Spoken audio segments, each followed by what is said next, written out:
One afternoon in June 1815, a bunch of men went for a walk.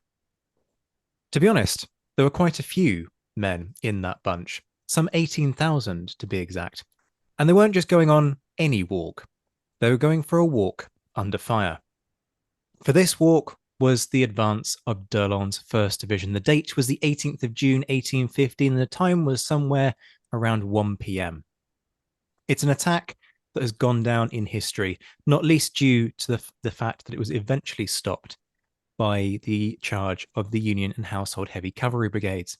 If you want to know quite what happened and why it matters, then you can listen to the three-parter by Graeme Callister, in which we broke it down piece by piece and worked out who was involved, where these veterans came from, and much more besides. Today, though, marks a very special day, because today is the day of publication of Graeme's book. So we have decided to do something a little bit different. We are not going to rehash the d'Erlon attack. We're not going to talk for another 3 hours on precisely what happened, where, when, and why it all matters. Instead, we're going to do a very historian-y thing. And yes, folks, that's a technical term. Tonight, in the first installment on the Napoleonic Wars pod, that if it goes horribly wrong, we'll frankly blame it on Spotify screwing up the podcast all over again. I am sitting down to have a conversation with Graeme Callister, joined by the podcast redoubtable quartermaster, Liam Telfer. We're going to talk about, well, frankly, we don't know quite what we're going to talk about, other than Napoleonic nerdery stuff. This is In Conversation with Graeme Callister, up next on the Napoleonic Wars pod.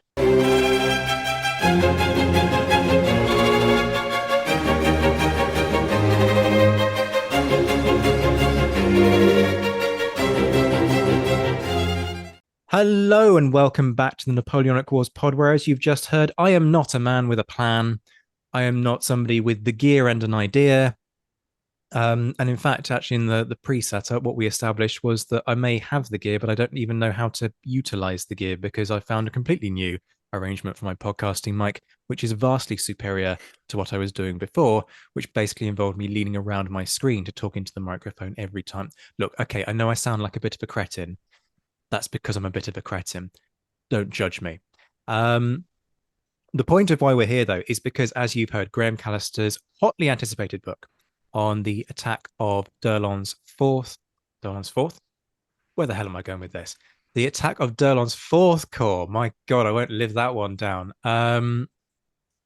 Is finally on the shelves.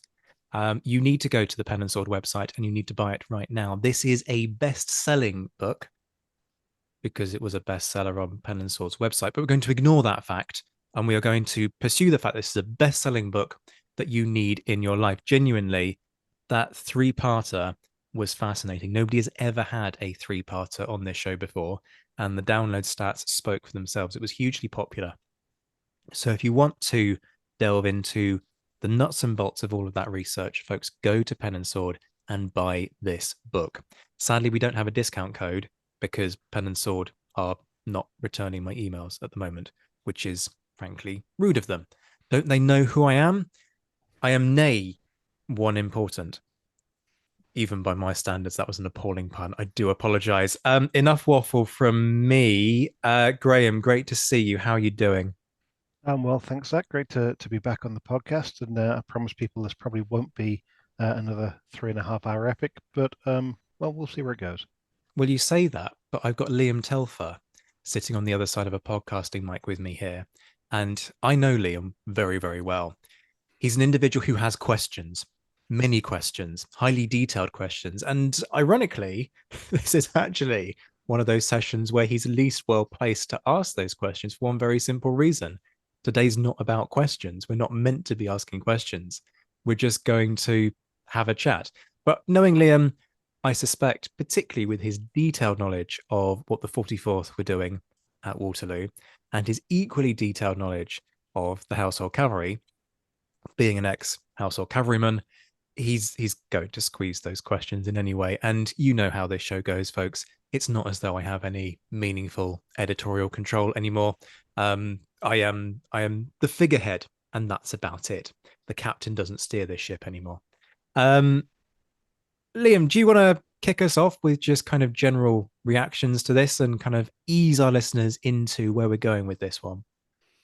Yeah, I think I'm going to try and not redo the episode that you guys did before, because that is awesome. It speaks for itself. Go and listen to it if you haven't already. Frankly, have you been living under a rock? Um, but one of the things I kind of wanted to ask you, Graeme, relating to your book and kind of the topic of first core, was it's quite open. So I'm just gonna fire it at you. Why first core? Why this attack? Well, as you both know, I mean, you're both scholars of Waterloo. A lot has been written about this battle, and some of the big events of the battle have been covered. But First Corps attack hasn't really. And given that it was the first one of the day, it was meant to be Napoleon's main masterstroke in the battle, the one that smashed through Wellington's unbalanced line, rolled it up, won the battle for Napoleon. It hasn't, or it hadn't received its own individual study. So I thought looking at it could be quite interesting and looking at why this attack failed, especially. But then I also came across a set of records for First Corps.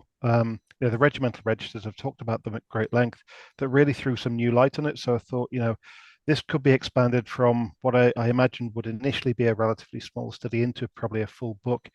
Um, but the attack itself is, for all its failure, it is one of the moments of great peril.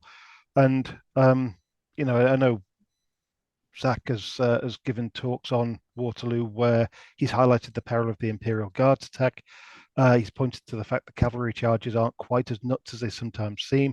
But really, D'Erlon's attack is a moment of real peril for Wellington um, that sometimes gets overlooked a bit. So that was kind of the motivation, a multifaceted motivation to bring all this together and use this as an instant to try to explain a bit more what happened in the Napoleonic battle and why this particular incident went the way it did.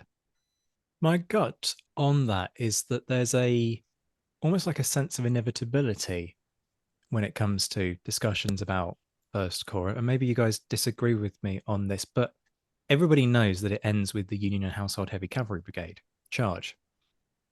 And because that's probably the most famous episode of what is a much bigger kind of engagement that, goes on for, you'll know this better than me, but I would say something in the region of an hour and a half, all told, from forming up through the advance. Okay, the advance across the field doesn't take that long, but it takes a bit of time. 20 minutes, 30 minutes, something in that region. I'm getting nods from Graeme. That's encouraging. Apparently, I do know what I'm talking about when it comes to Waterloo. And then, of course, you've got Picton. We've got, first of all, you've got we're not going to go through like the full history of what happens, but the Dutch push back, Picton having to commit, Picton dying, everybody going, what the hell do we do now? Other divisions bearing down. And then, of course, the cavalry charge. Everybody kind of focuses on I don't like using the word glory, but people kind of turn that moment into a glory moment, right?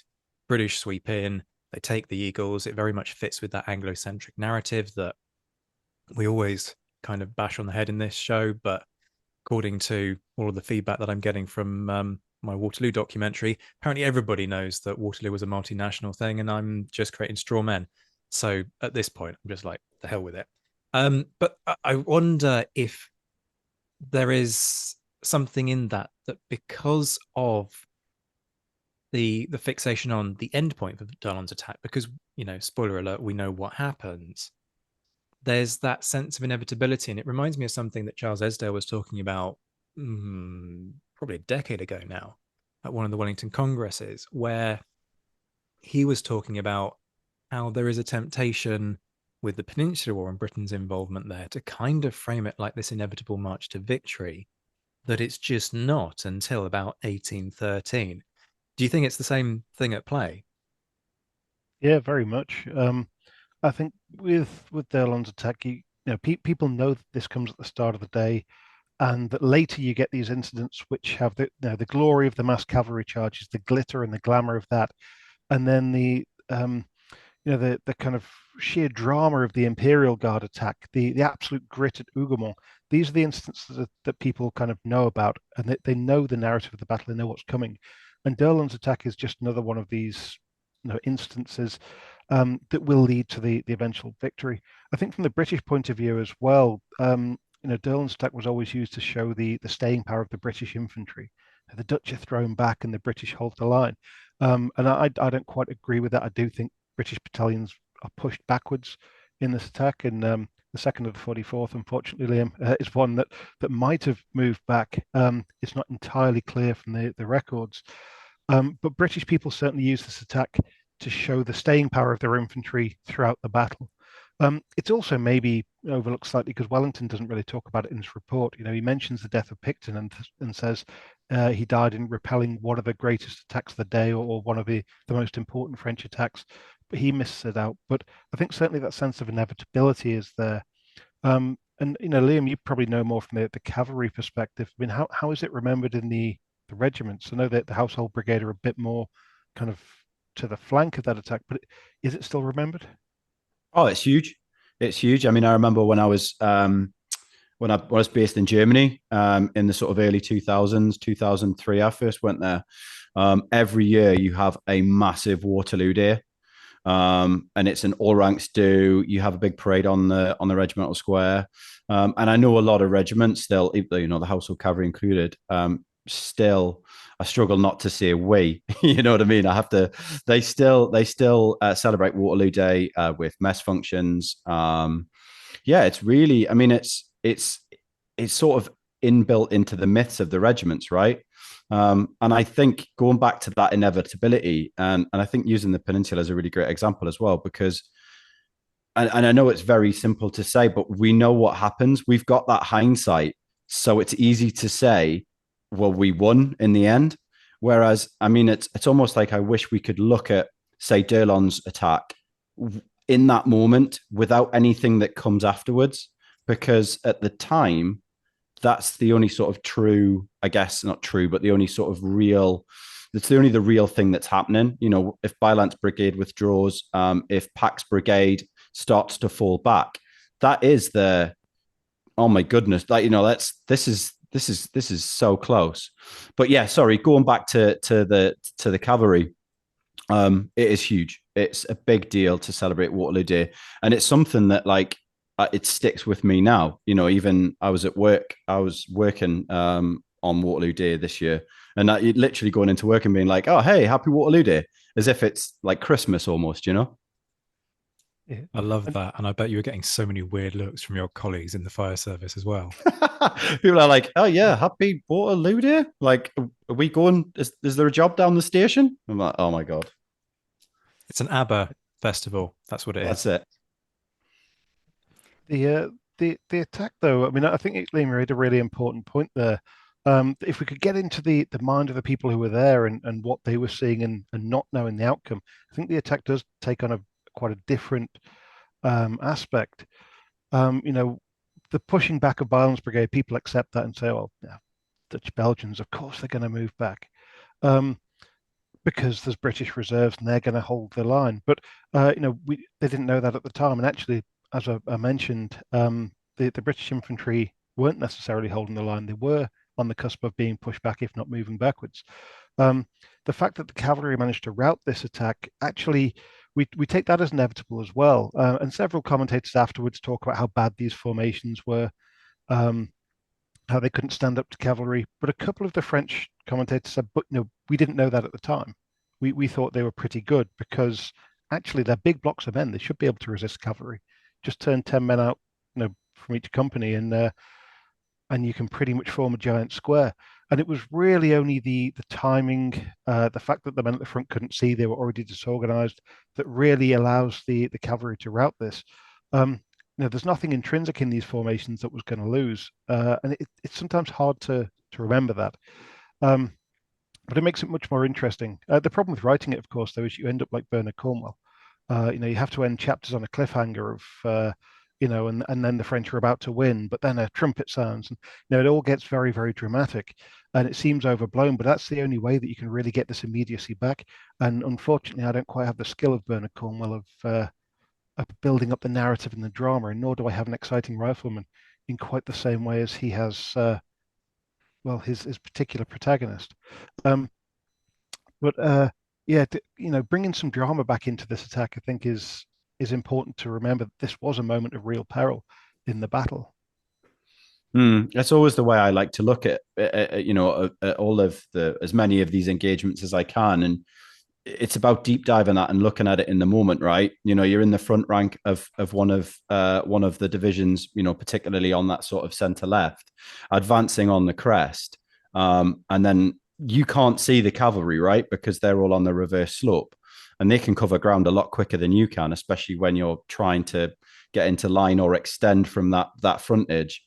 And all of a sudden, it's real. And I think that's one thing that not historians are guilty of, because you're right, it's very difficult to build up that narrative, not only when you already know what happened, um, but also with that sort of the sort of references between the French sources and the British sources. It kind of melds it all together. I think there was also something interesting that you raised there, Graham, in the talk about the British at Waterloo and the fact that they don't necessarily hold the line particularly well. And sure, you're talking in relation to the attack by Durlon, but I'm starting to think about elsewhere in the field, and particularly Imperial Guard stuff, and everybody immediately jumps to, well, Maitland's guys stand, volley, and charge. Now Maitland, now's your time. But then in the process, a couple of things get missed. The first of which is, well, that's great, but in the process, that opens the door for third wave of Imperial Guard to suddenly go, oh, look, here's an opportunity. But then also, it's the fact that people only talk about Maitland with reference to first wave, as if Maitland's guards are the only ones who need to do anything to see off that first wave of the guard, and that's not the case because it's 4 battalions. Maitland's guys deal with the Third and the fourth chasseurs. thank you. Which is it though? Because I've got a feeling it's fourth chasseurs who are on the right, Uh, and they um, deal with third chasseurs from what I'm remembering. But what I'm getting at is that I'm pretty sure fourth chasseurs come up against the 30th, I want to say.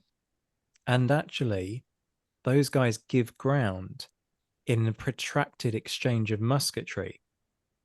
So you've got another situation where it's not all sort of Rule Britannia, heroic British feats of arms. And actually, I've recently turned into an influencer on TikTok, and which is possibly the doziest thing I've said in quite a long time. I could use a stronger analogy, but we have polite company in tonight, so I won't. But it's TikTok's been a very interesting sphere to move in, because you've got a lot of people with very, very, very strongly held opinions and very little knowledge and absolutely no inclination to listen to anything kind of contrary to their existing opinion. And somebody got very cross with me over the fact that I was talking about 30th giving ground, and they're going, no, you've got this wrong. You're discrediting this unit, and they played a key role in this. I'm going, well, no, they didn't, because we know the history and we know that they're being pushed back, and that it's Kramer's battery turning around and opening fire and killing off many of um, the officers within fourth chasseurs that is particularly key in fourth chasseurs going, you know what, let's just pull back because this isn't working. So where am I going with this waffle? I guess there is perhaps a need for just a more careful reappraisal of the importance of, well, perhaps importance is the wrong word, the effectiveness perhaps of British infantry over the course of the day at Waterloo. There is this assumption that the British just saved the day, and that's not to take anything away from the fact that these guys fight hard, but it's not as though the British infantry are the rock upon which the French army breaks itself.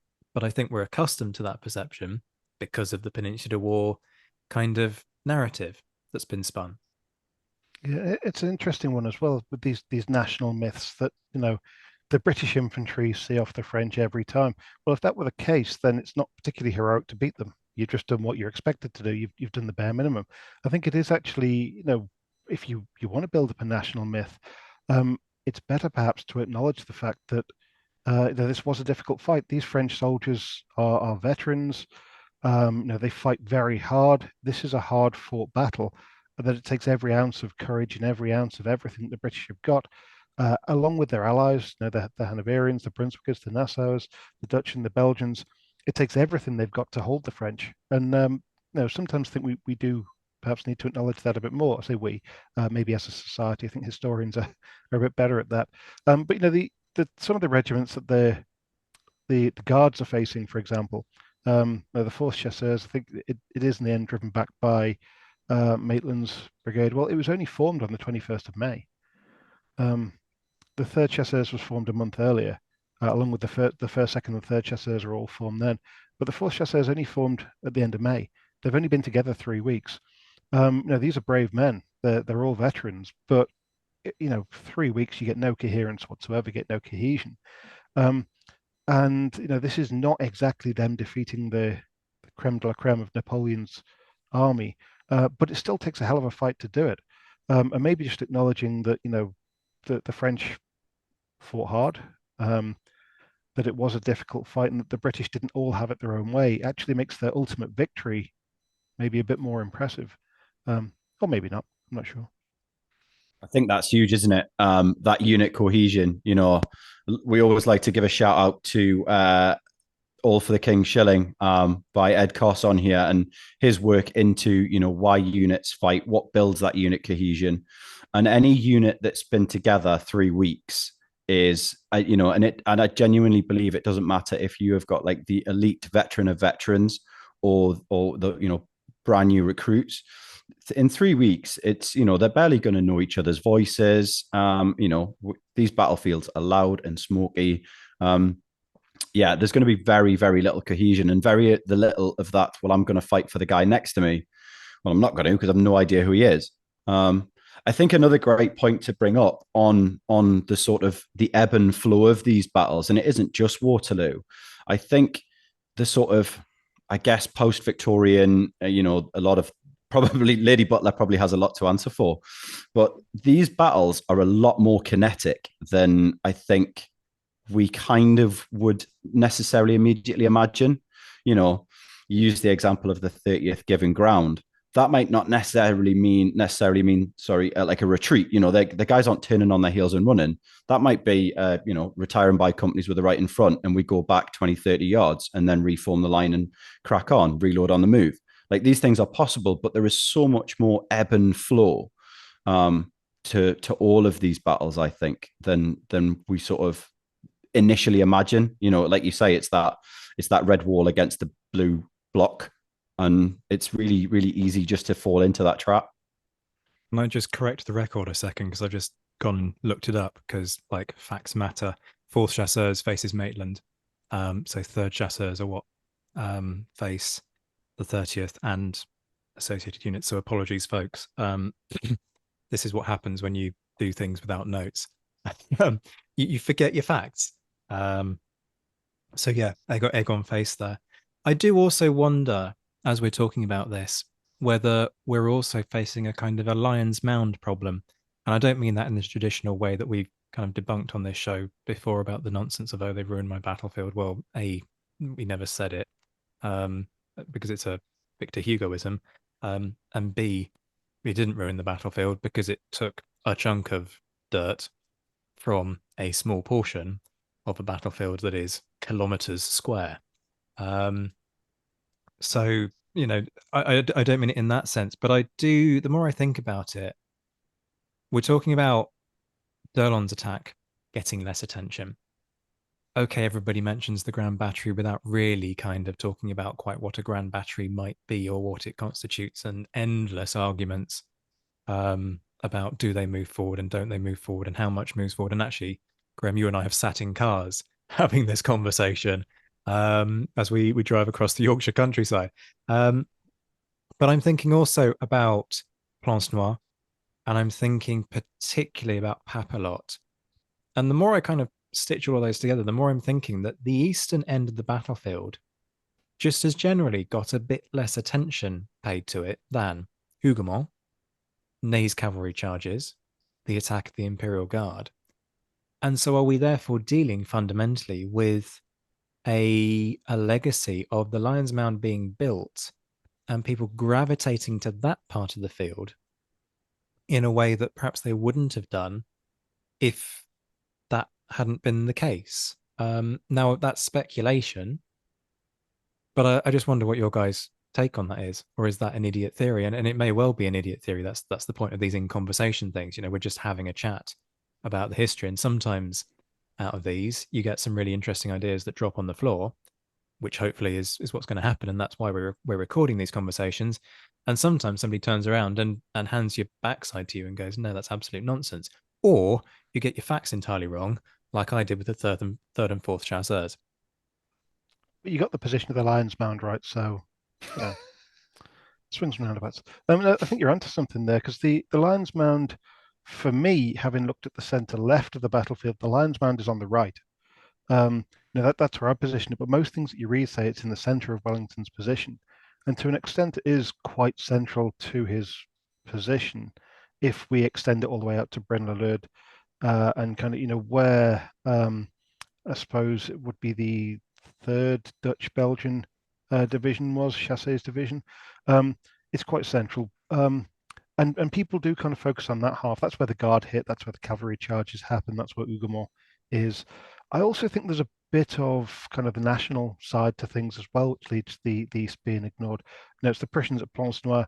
It's Nassauers who are they're Germans, but they're in the Belgian or the Dutch army because Nassau used to belong to the Princes of Orange. So these are Nassauers who give fealty to the House of Orange, who are part of the Dutch army, who are in Papelotte, which means that they are kind of forgotten by the Dutch narrative as well, because they're Dutch soldiers, but they're not. They're like the King's German Legion are for us. They're Germans fighting for your country. So I think that gets forgotten because they're not British soldiers for the Anglophone narrative. The men holding the far left for the Dutch Belgians aren't actually Dutch; they're Germans in Dutch service. And then the Prussians, for understandable reasons, people in the early 20th century kind of went off the Prussians, and the memory of Waterloo, the centenary of Waterloo, for example, completely forgotten because in 1915 it's not particularly diplomatic to be celebrating an Anglo-German alliance against the French. I think the national side is part of it as well, especially through the 19th century and into the early 20th century. That part gets forgotten, and they're the foundations that we're all building on. That's the secondary literature, and with the best will in the world, when you approach Waterloo, from a reading perspective, that you don't get these bits front and center, and so when you're going to write about it, it is easy to overlook them a bit. And I think I wouldn't say people are guilty of it because it's not something to be guilty of. It's just, I think, a function of the fact they have been somewhat written out of that story. I think that's a really important point, isn't it? That nationalism. We almost all have our own parts of the battlefield, and I wonder actually, and this is a sort of genuine I don't know moment. Do Plancenoit to Prussian / modern Germans, is that the leading, is that the leading part of the battlefield for them? And similar to, say Papelotte and Fricamont to the Dutch, if I'm a German tourist going to Waterloo, do I sort of go to Plancenoit and then kind of visit the ridge? I don't know. What do you guys think, or what do you guys know? I don't know when people visit it where they would go, but I guess it's the same as us when, say, a British person visits the battlefield of the Somme. They go to where the British troops were, not to where the French were, even though it's 2/3, 1/3. And I think I assume similar things do happen. If you're looking to follow the Prussian army, you would look at Plancenoit a lot more. If you're looking to follow all German troops, I guess the Ridge has a lot more interest with the Hanoverians, etc.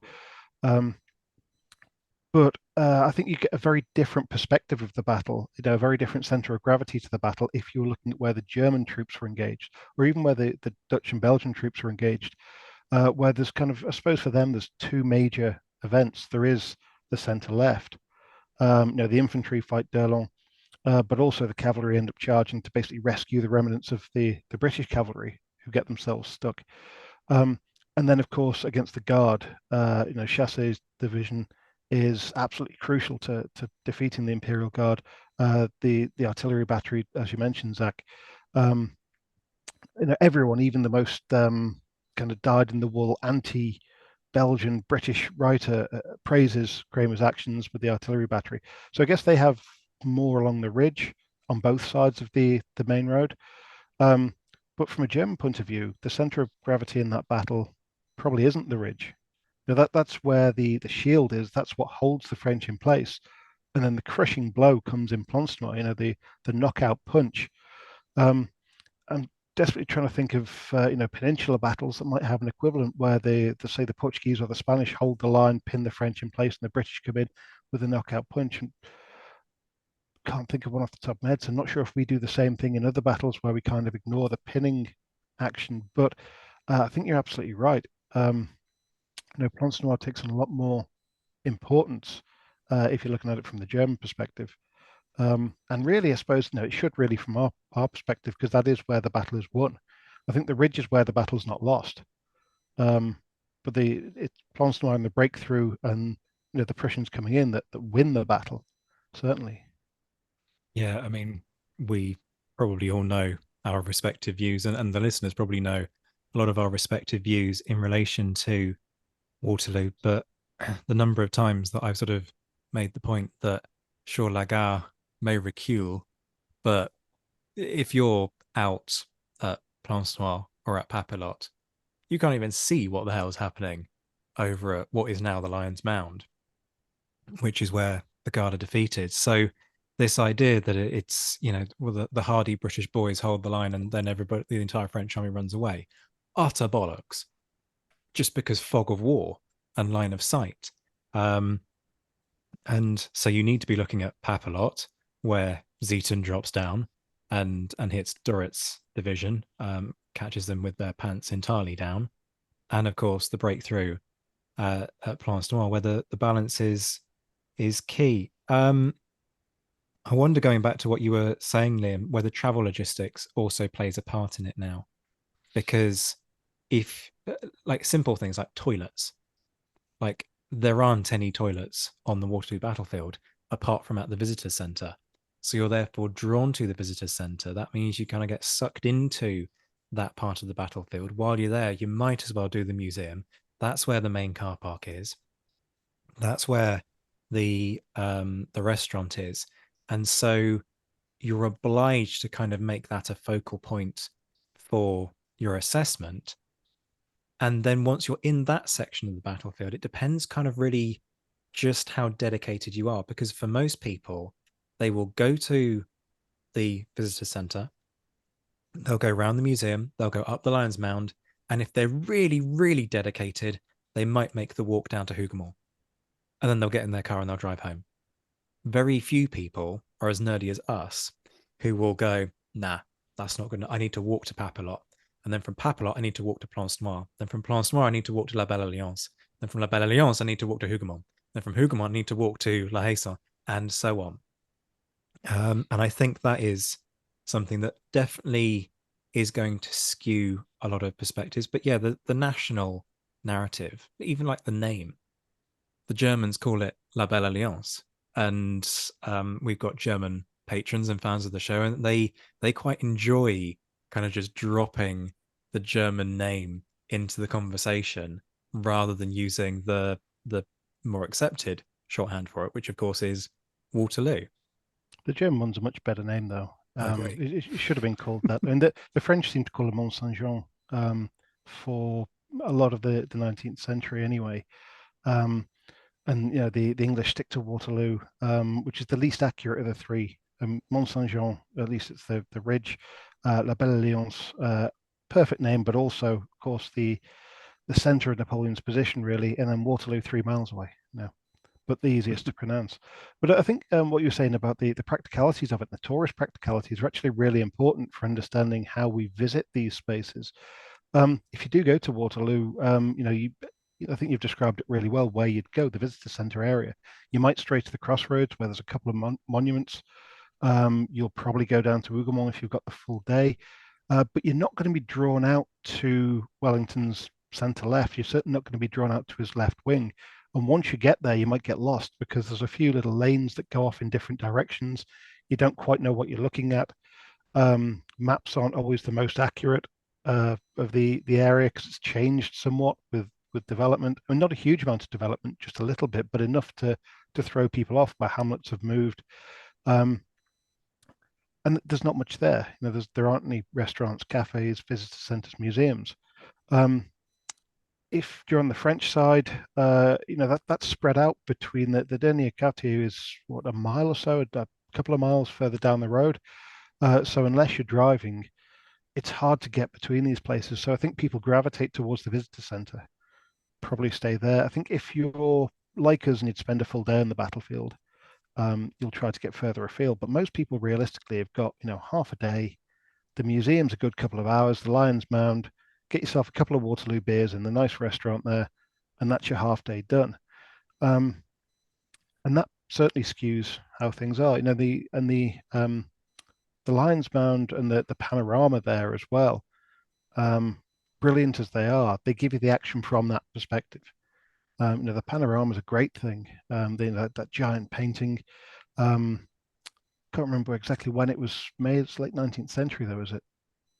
Oh, Luke will be screaming into his phone that we don't know this, because if he was here, he'd be rolling his eyes. I've got a feeling it was somewhere around early 1900. It might even have been intended for an unveiling for the centenary, but I might have got that hopelessly wrong. I should probably text him and find out. Tell you what, I'll do that, and we'll come back to you with that. But you're touching on something there as well, Graeme, just in passing, that I think is really interesting, which is about how people look at battlefields. Because to a lot of people, they go, it's a field. I can see turnips because it's September and the turnip harvest is coming in soon. And oh, look, there's a building over there. And I'll tell you what, this is one of the reasons why, controversially, I quite like the Lion's Mound. Not because it kind of produces anything particularly great in terms of spectacle from my personal view, but because it is an anchor point. It is a very, very immediately identifiable landmark that you can instantly relate to a specific point in time, because you can instantly go Lion's Mound, Imperial Guard. And once you know that's where that event happens, everything else can suddenly slot into place. Even if you can't see Hougoumont or you can't see La Haye-Saint, you can see that mound, which therefore means you can orientate yourself almost immediately to then work out much more quickly where things are happening. Unlike, for example, Basako, where you go, it's a bloody great mountain. It's very steep. How do I know quite which? You know, you need to then actually sit down with a map and probably a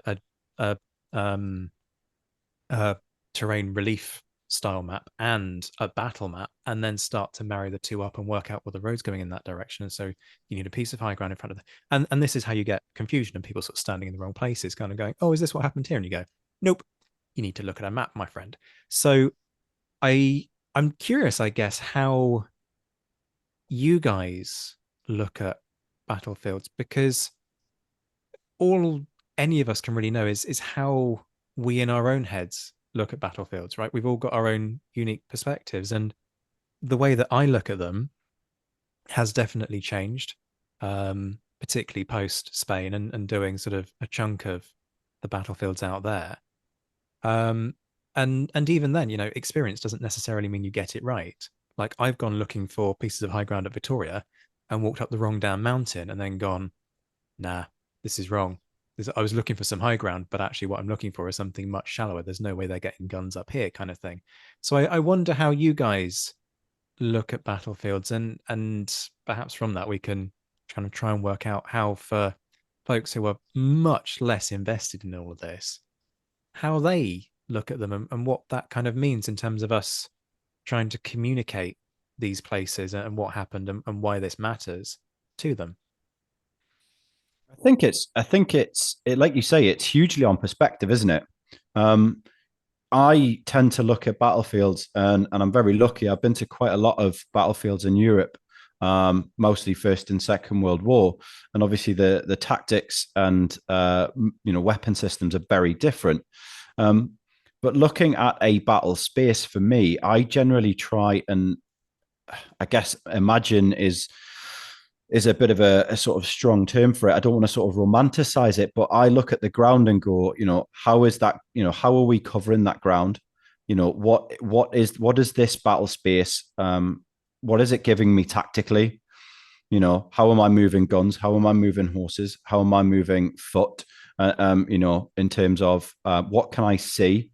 If I put men in that dead ground, can they be seen? And that's generally how I view battle spaces, and will often try and run through the kind of the narrative in my head and go, for instance, again, going back to Waterloo, this is the ground they covered.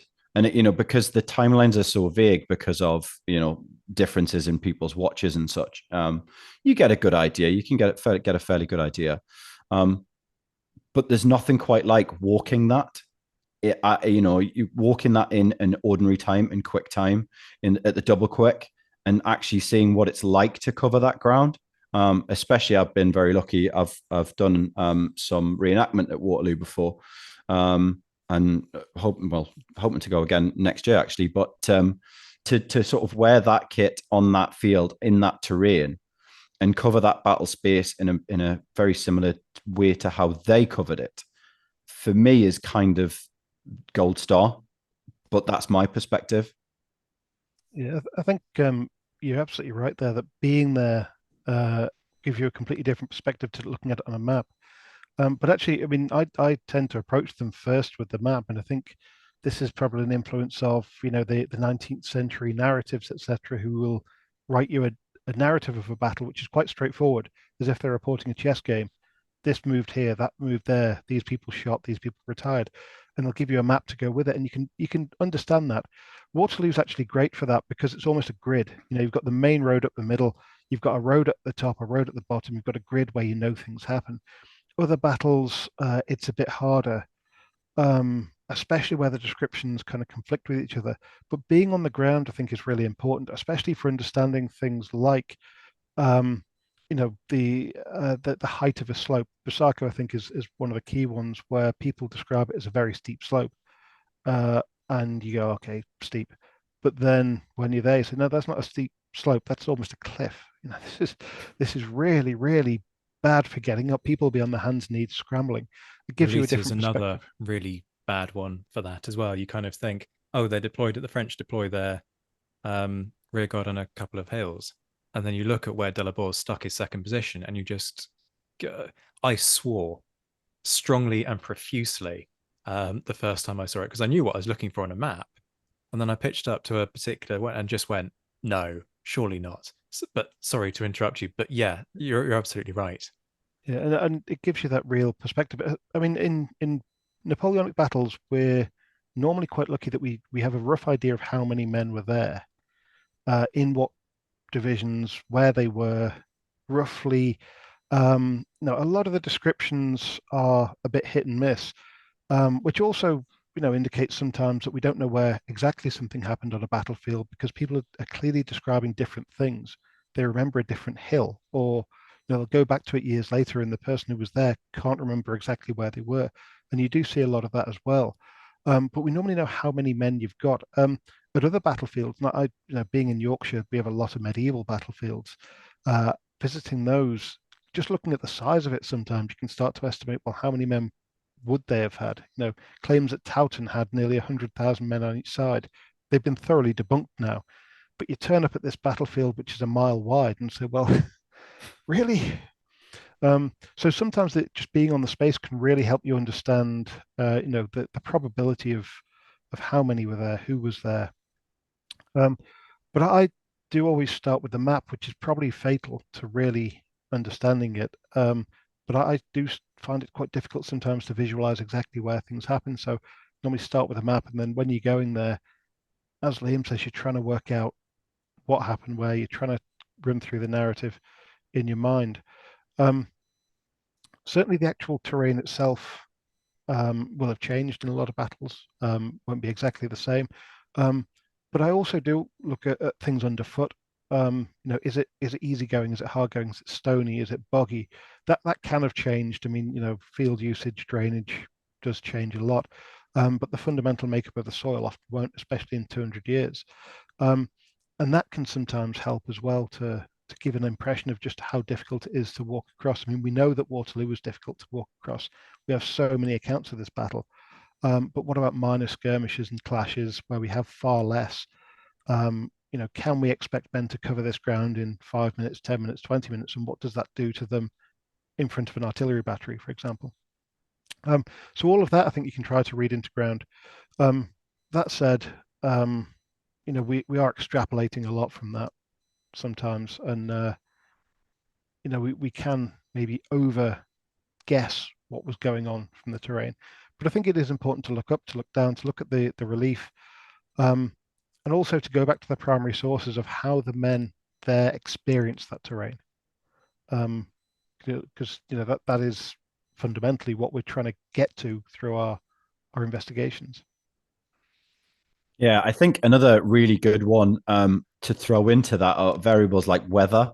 Um, I've been to Waterloo quite a few times now, as you guys have, and if you go on a really nice sort of still sunny day, I think it will skew your perception, and similar to other battlefields, because like you say, we know the ground was very wet and therefore much more difficult to traverse. In terms of moving infantry, maybe not so much, but moving cavalry and guns, you can't charge uphill on a extremely soft surface because all your horses will fall over. There has to be some temperament to that movement.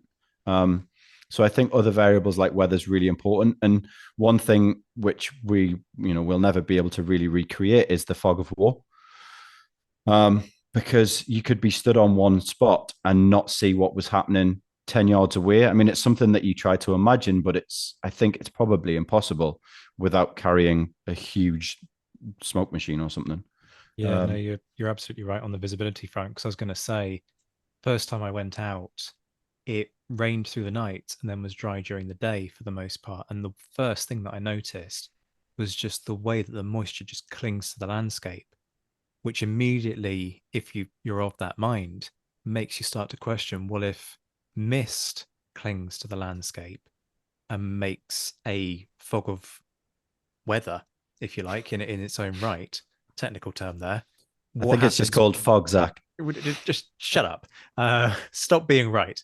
The abuse I get on this show, honestly. We will ignore the fact that it might have been like legitimate. But if that's what is happening to moisture in this landscape, what's happening to gun smoke?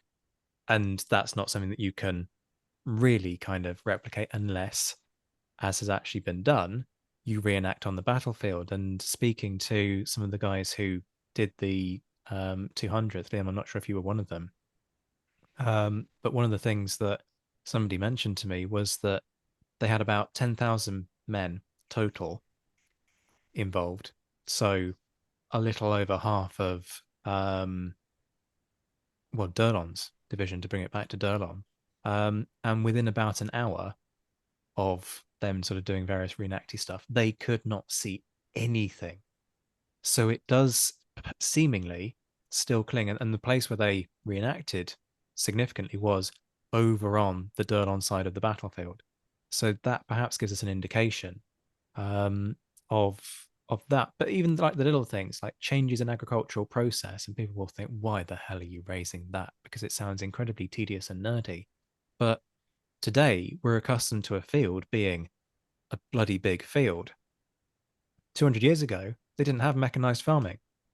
Your farm consisted of not like strip farming style fields, but much smaller fields because you didn't have the facility, literally the machinery to cultivate large, very open fields. So fields were always that much smaller.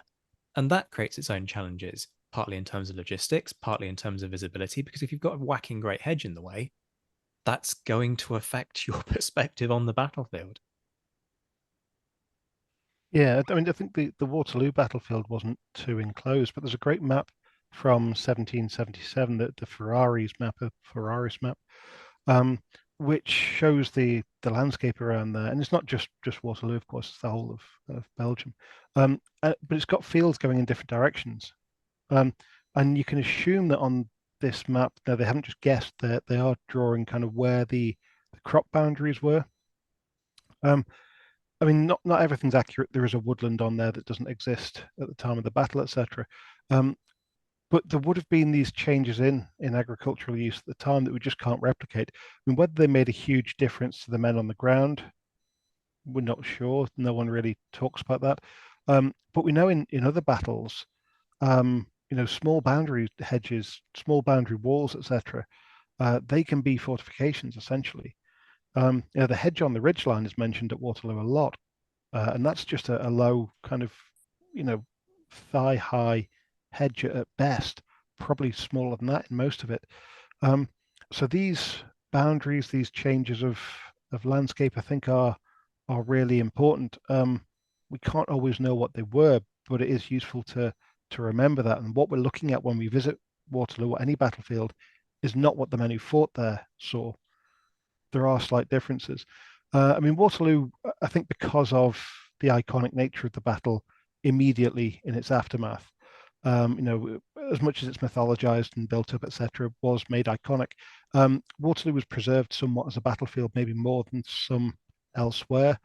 Um, I mean, you guys have visited other battlefields of the Napoleonic era, I'm sure, and some of them have changed a lot. I mean, some have just been built over, but others will have changed usage more.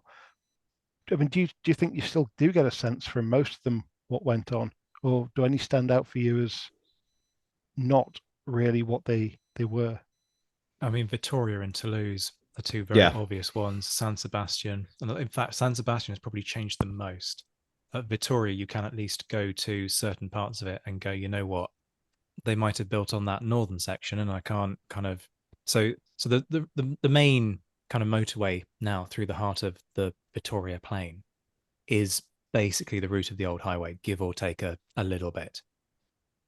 Um, but because there is now an absolute urban sprawl that's gone over the northern part of the battlefield, there is almost no point in doing anything south of the Zadorra, but north of the motorway.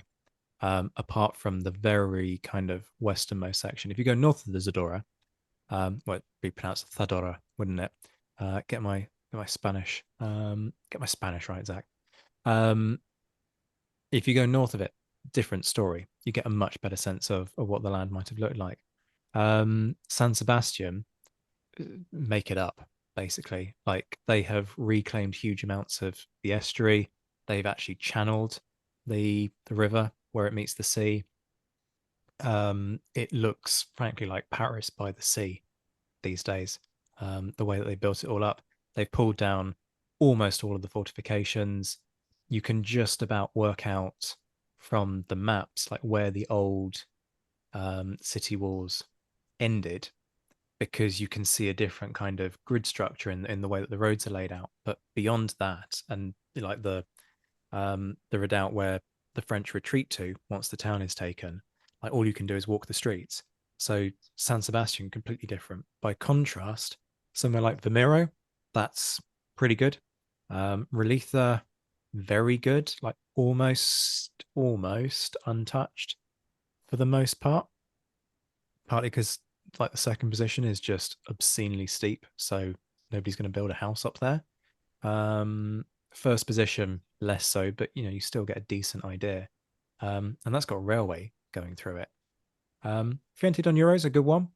Like that hasn't changed a lot. And it's still retained its kind of character. Like it's very easy to just kind of squint, ignore the fact that the roads are now concrete, and you very quickly kind of get this sense, okay, yeah, I can feel almost what this would have been like. Like That, somebody just breaks out the a little bit of gun smoke, and I can almost like smell it. that's Um, one as well, isn't it? Where on the plain there's a lot of walls and things breaking up what is yeah, often described as a plain, and in my mind was always just something completely flat with a bit of grass. But it's actually quite broken agricultural land. Mm. Um, I mean, I don't know how old those walls are, but they look pretty venerable. They do, but they're dry stone, aren't they? So, who's to say that, from one century to the next they haven't moved. Mm. But Fionte is another one that has a train line going straight through it. Um, I guess Coa's an interesting one.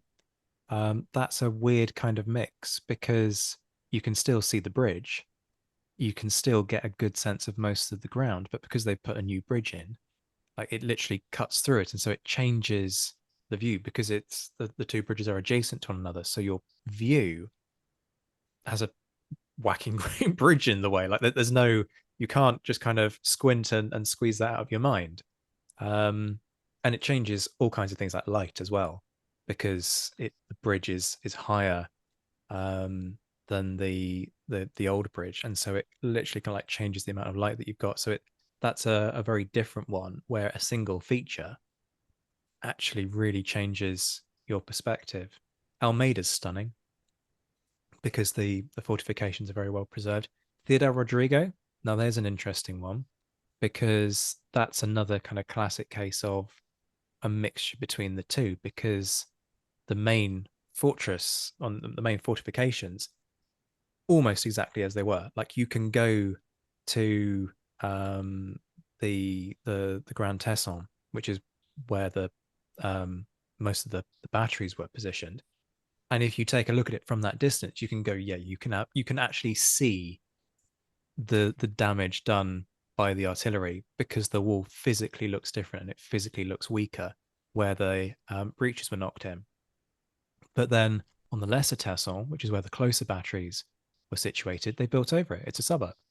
Um, so you've got that kind of that fusion of the two. I'm not quite sure where I'm going with that waffle, but it's an interesting point. And it's all completely understandable. Like these landscapes move on, the world moves on. That's progress. It's only nerds like us that kind of go there and want to go, but I want it to be like it was 200 years ago. And we petulantly stamp, well, I petulantly stamp my foot. I can't speak for you guys. Um, I was definitely doing that in Toulouse, Zach. yeah, see, I haven't done Toulouse, but Yeah, I mean I've it's seen the maps and like, yeah, it's impossible. There is nothing. And it is interesting, they talk about that sort of preservation because the world turns.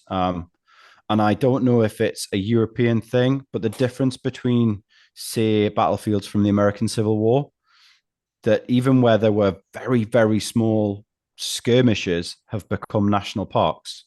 I went to one in Florida. I think it was Natural Bridge. And there's like maybe 1,500 guys there total, and it's a national park. Whereas I don't know if Europe's history of warfare and sort of perpetual warfare makes a difference to that.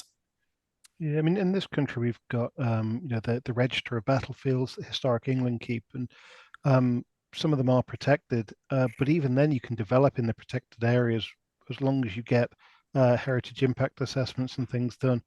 Um, and I assume it's just no, we don't have the space to make them all the national park. There's not the funding for it. Uh, Often, we're not entirely sure where the battle was, so we'll protect an area but we're kind of guessing. And Bosworth is probably the key example of this, isn't it? Where there's 3 or 4 sites that have been identified, all using archaeology, all using the historical record, and there's one which is the preferred site now. But there are people who are pretty willing to die on the hill of it being in a different place. Um, Even something as iconic as Hastings. No, I mean now, obviously, 950 years ago, we're so far away that we're not going to be able to find it except through maybe archaeology and the historic record. But there should be an abbey on it. Battle Abbey was meant to be built where this was fought, and yet there are 3 or 4 different theories of where that actually happened. Was it that the abbey was built in the wrong place? Not everything fits. So I think in this country, sometimes maybe we've lost the battlefields. We're just not that interested. We also have a lot more of them. I would hazard a guess. Um, I mean, most people, I think, in this country will live within a few miles of a battlefield, whether they know it or not. Um, So I guess we just don't preserve them as much. Um, I guess Toulouse as well, there's not much worth preserving from a French point of view because it wasn't the most glorious incident. No, it was a fundamentally pointless battle at the end of a war that was lost. Um, but it is a frustrating one. I went to Toulouse and I thought I'll spend a day looking for the battlefield, and just there's nothing. Um, I mean, this was, in fairness, 20 years ago when you couldn't just whip your phone out either and kind of try and map it. I was going equipped with a map from the early 19th century, or a printout of a map from the early 19th century, and got horrendously lost. Couldn't find anything. But I suppose it depends what you want to preserve, doesn't it? Waterloo was preserved because it suited everyone. The Belgians, the Dutch, the British, the Prussians, and even Victor Hugo. Made a thing of the battlefield being there and it being Napoleon's last stand and the rest.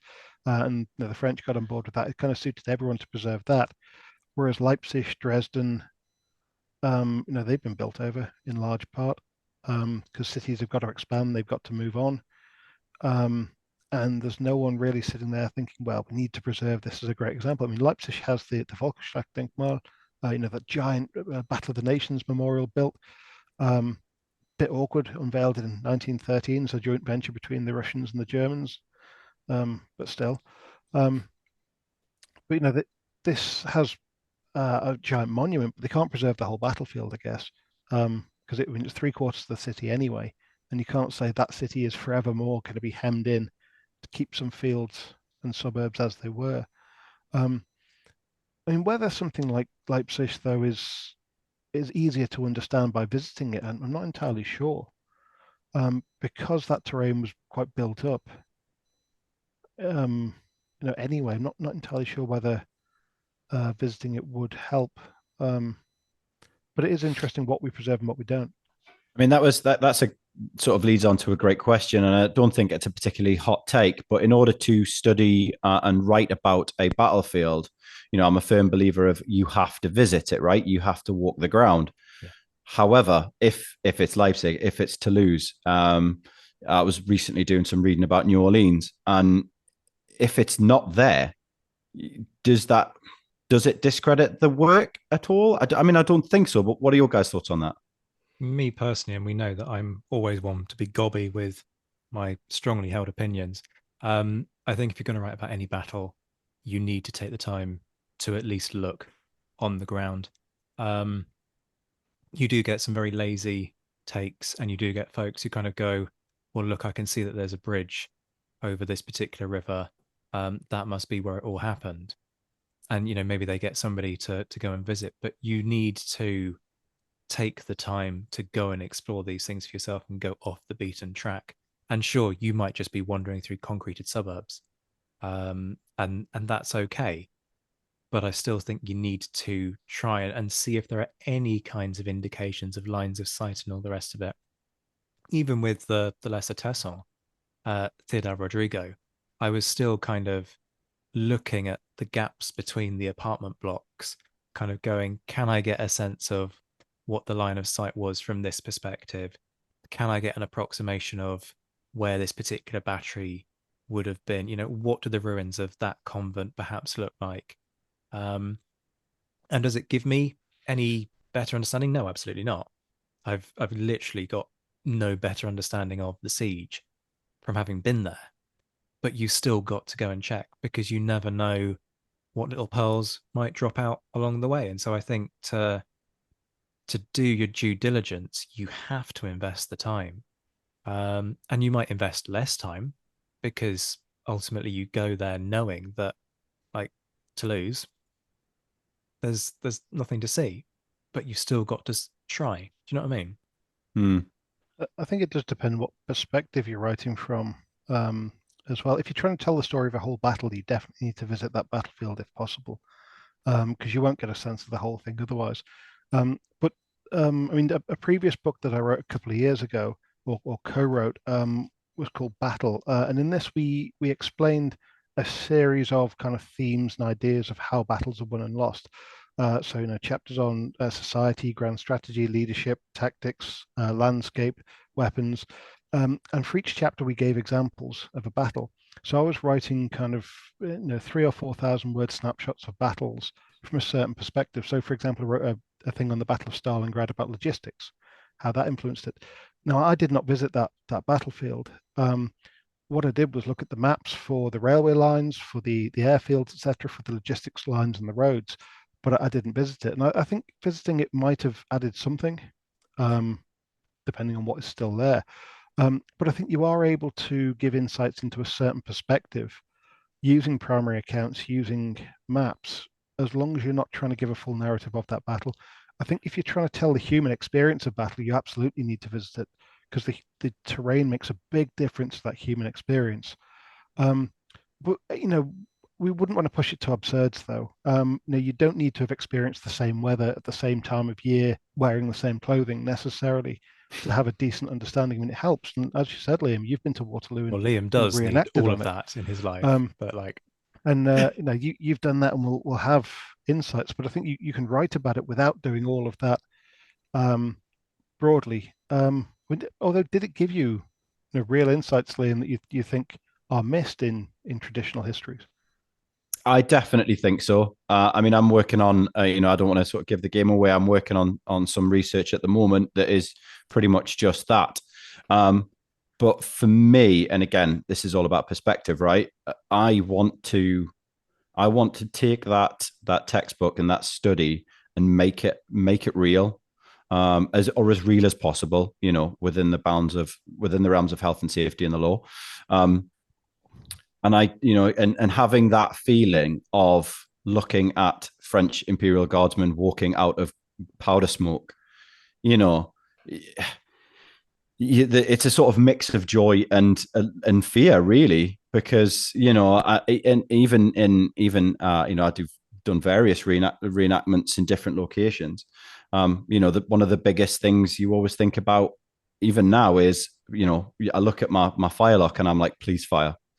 And I was in a battle recently, and I lost a side screw from my lock, so the lock was twisted, and the hammer was going forward, but not creating enough force to take the cock was going forward and not creating enough force to create a spark on the hammer and then ignite. That stuff happened for real. We know that, right? Because it's a mechanical object. It's going to have its problems. So from my perspective, I feel like I can learn so much more about the lived experience. And I'd agree with both of you in terms of which side are you coming at this from? Are you doing something like a logistical study at Stalingrad, or are you looking into how a battle felt to a group of people? I definitely think it's given me more insights than it would have done otherwise. I mean, you don't tend to tour battlefields with a huge amount of weight on, or carrying a firelock. I mean, I haven't been lucky enough to get out to the peninsula yet, but you talk about scaling a ridge, or a slope. What does that slope mean to some people? Well, some people it's a slope, some people it's a cliff. And if you then have to put things down or put things aside, i.e., sling your musket, then you are a target and that can't fire back. So at least having that perspective, I think it certainly broadens. I wouldn't say it necessarily gives me an advantage, but I think it certainly broadens your sort of understanding of a battle.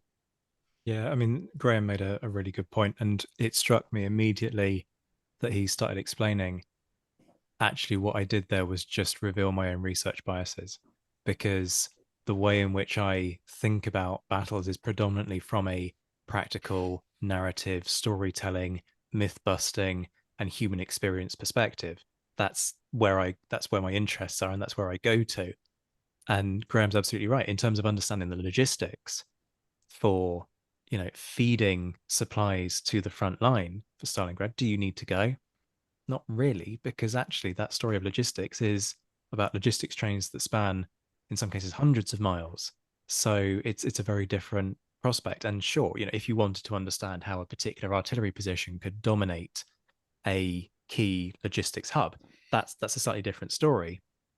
But if that's the only thing that you need to understand, it's a very different perspective. So I yeah, think for if we had a 20th centuryist in here as well, it would be interesting to ask them what their take would be for kind of grand tactics for seeing the landscape, because a lot of the generals don't see every inch of that landscape they're looking at. On a Napoleonic battlefield, especially Waterloo, very small. No, apart from the odd fold of the ground, the two generals are going to see the whole of that battlefield. They know what they're looking at, and we know that both of them did thorough reconnaissance before the battle. Um, so they will have seen where they're sending men. They'll know what's going on. First World War, we don't get that. I mean, you don't get Sir John French or Sir Douglas Haig, up and down the line looking at every single hillock. Um, so if we were trying to understand it from their perspective, would it actually be more useful to see a map rather than the terrain? I don't have a particular answer on that, but it'd be interesting to get a 20th centuryist's view on that. So, answers on a postcard. But equally, what are we all, three of us, guilty of here? We're not thinking about the naval dimension or the air power dimension, because going and seeing a naval battlefield, well, battle sea, battle water, whatever the technical term is, Battle I'm aid. sure there is one. Battlescape, there we go. There's a suitably grandiose term. Like it's some water. There are some very mean jokes kind of that go around about somebody who allegedly was on a tour with Bernard Cornwell of Waterloo, and I don't think this is true, this particular anecdote. But supposedly somebody sees a particular rock, and we know Waterloo that there aren't really many rocks kind of lying around, which is why I don't think it's true. But allegedly the guy kind of goes, "Oh, Bernard Cornwell, is that the rock that Sharp hides behind on page 437?" Um, you know, the whole kind of piss take thing. Now, when it comes to a naval battle, like, is that the wave that victory crested whilst, you know, piercing Villeneuve's line at Trafalgar? Like, it doesn't work in the same way. Do you know what I mean? Hmm. They are just expanses of water, and equally air power. Well, it was somewhere up there. Do you know what I mean? I think for naval war, we've almost got a better sense of what's going on. The ship's logs are recording wind speed, direction, their own speed. I mean, probably not in the actual battle itself. People have got better things to do with their time. But in the build up to that battle, we'll know roughly what is going to be able to move the pieces where. Um, and so I guess that is useful for a historian of naval warfare to understand who's got the wind, who's got the, I'll say, weather gauge, because I heard that on Master and Commander and it sounds cool. Um, but basically, it can help them to understand what's going on a bit more. I guess an air battle, we don't have the records for that in quite the same way. We've maybe got better weather reports, but we don't know the exact conditions of where people were. Um, but it is an interesting one that in our period you get naval support for military operations on the ground, but it's limited. Um, it's a certain number of engagements that, by definition, have to be coastal. We don't have naval guns firing 12 miles inland. If we're looking at 20th century warfare, we're very much thinking three dimensions, because you've got ground attack as well as just air battles going on above. You've also got aerial resupply, which doesn't happen in our period. Since Napoleon disbanded the French Balloon Corps, was it 1802, 1801, 1802? There is no air power at all, not even aerial reconnaissance. So I think we're lucky that we only have to think in the ground dimension of things, plus the occasional boaty thing, which upsets Napoleon a lot, because I've seen the movie and I know he gets upset by boats. He does indeed. Yeah. So what we're basically saying, and this is a sobering point upon which to end, is that our military history stuff is basically simpler than what our colleagues in 20th century history have to deal with, and it's also easier than what our medieval colleagues have to deal with, because we actually know where the battles were and we have better sources of information. So basically, if you want to study history and push the easy button, apparently the thing you need to do is study the Napoleonic era, which is not an idea that I expected to drop out of this in conversation session. Genuinely, we're in a sweet spot. We've got enough sources, but not too many. We've got some boats, but not too many, mostly land. We know where things are, but it's not so recent that people get upset about it. Genuinely, we are in a sweet spot. And on that note, folks, we are going to wrap up this In Conversations session. Graeme, thank you so much for basically being the guinea pig for this. Folks, please do let us know via the comments whether or not you've enjoyed this session. I found it fun because it's like it takes all the pressure off and we just get to chew the fat. And it's conversations like this where you get to kind of just sit back and enjoy the process of a historical chat and enjoy sort of the general conversation and just let the ideas flow. So maybe you thought it entirely pointless. Some of you might have found it absolutely fascinating. I really don't know how it's going to go down. So please let us know via the response function on Spotify of what you thought of this session. While you're there, why not leave us 5-star review? Hashtag ad, hashtag shameless plug. But the key thing that you really need to take away from this session is that you need to go to Pen and Sword's website and you need to buy Graeme's book on Durlon's attack. Graeme, remind us of the title for us. Waterloo, the Attack of First Corps. There you go. Nice and clear and hopefully easy for you to locate. Go direct to Pen and Sword, folks. Don't let Jeff Bezos turn all of your money into profits for rocket fuel. And Graeme, you're going to be back very soon. I have no doubt about that. But until then, thank you so much for joining us. Thanks so much for having me. Hello again, folks. Please remember, we're still fighting back from that Spotify nightmare. So please do 2 really simple and quick things to help us rise from the ashes.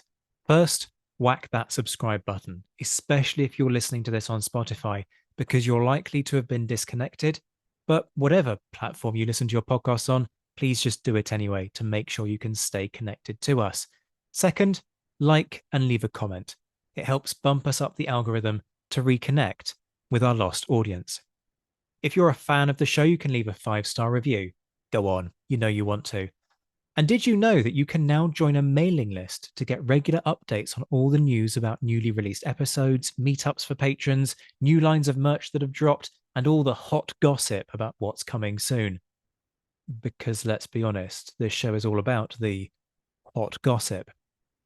To sign up, go to www.thenapoleonicwars.net. Much love to all my Patreon supporters who are enjoying a rejuvenated and revitalized offering of perks on Patreon. Head to patreon.com/the Napoleonic Wars pod to find out how you can join a buzzing community of like-minded Napoleonic nerds who are enjoying things like courses, socials, a book club, green room access to recordings, early releases, exclusive episodes, and much more. Shout outs to our patrons who, at the time of recording this in mid-August 2024, are in the mentioned and dispatches tier: Rob Griffith, Brendan Teeling, Beatrice DeGraff, Lynn Dawson, Jamie Kingston, Lucy Tatner, Jim Deary, Josh Keeney, Colin Fieldhouse, Stephen Colson, Jim Getz, Stephen Gillen, Hugh Brennan, Alistair Campbell-Grieve, Andy Meakin, Mark Anscombe, Rob Coughlin, Bruins Girl, Noah Fink, Mark Trowbridge, Mars Reedy, Nick Overland, Graham Goodwin, Chris Pramas, Anthony Gumbau, Anonymous American, Martin Pisani, James Fluick, Natasha Hobday, Rod Schrager, Chris Kimball, Gary Dennis, David Graylick, Ted Andrews, Richard Anderson, Arthur Forgy, Sam Moore, Wyatt Pollock, Carol Dixon Smith, Roland Shark, Giovanni, Jean-Baptiste Merlon, and Darla Vincent. And the Admirals: John Haynes, Ryan Diamond, JC Kaiser, Bob Burnham, Mike Guest, Liam Telfer, Todd and Laird Campbell, Rachel Stark, Mark Duckers, David Maxwell, David Priest, Graeme Callister, Sean Sullivan, Stephen Ashworth, Dan Hazelwood, Kate Walcombe, Clemens Beman, Charles McKay, Reto the Sci-Fi Fan, Tim Day, Mark Chestnut, Jason Morn, and the enigmatically named Zed. And I promise that's not just me boosting the numbers. We'll be back very soon, but until then, this has been the Napoleonic Wars pod. On behalf of myself, Liam, Luke, and Josh, take care of yourselves, folks. Stay well. And as always, thank you for listening.